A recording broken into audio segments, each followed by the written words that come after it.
घने जंगल के किनारे एक पुराना जर्जर हवेली खड़ा था। गांव वाले कहते थे कि उसमें एक रूह का साया है जो रात के अंधेरे में भटकती है। एक रात तीन दोस्त राहुल, सीमा और विक्रम हिम्मत करके हवेली में घुस गए। अंदर सब कुछ धूल से ढका हुआ था और हवा में एक अजीब सी ठंडी सनसनी थी। वे टॉर्च की रोशनी में धीरे धीरे आगे बढ़े। अचानक एक कमरे से धीमी कराहने की आवाज आई। वे डरते हुए उस कमरे में गए। कमरे के बीच में एक पुराना झूला था जो धीरे धीरे हिल रहा था, जबकि कमरे में कोई हवा नहीं थी। सीमा ने डरते हुए कहा, चलो यहां से चलते हैं। लेकिन राहुल ने उसे चुप करा दिया और आगे बढ़कर झूले को छूने की कोशिश की।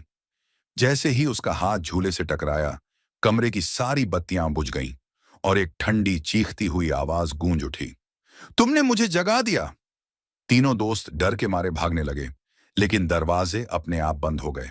अंधेरे में उन्हें किसी के कदमों की आहट सुनाई दी जो उनके पीछे आ रही थी। विक्रम ने अपनी टॉर्च जलाई और उन्होंने देखा कि एक धुंधली सफेद आकृति उनकी तरफ बढ़ रही थी। उसकी आंखें लाल थीं और उसके चेहरे पर एक भयानक मुस्कान थी। सीमा ने चिल्लाते हुए कहा, वो आ रही है। राहुल और विक्रम ने उसे खींचकर एक कोने में छुपा दिया। रूह उनके पास से गुजरी। उसकी ठंडी सांसें उनके कानों में गूंज रही थीं।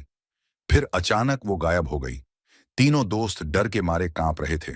उन्होंने फौरन हवेली से भागने का फैसला किया। जब वे बाहर निकले तो उन्होंने पीछे मुड़कर देखा। हवेली की खिड़की में उन्हें वो रूह दिखाई दी जो उन्हें देख रही थी, और उसकी भयानक मुस्कान अभी भी उसके चेहरे पर थी। वे भागते रहे और कभी पीछे मुड़कर नहीं देखा।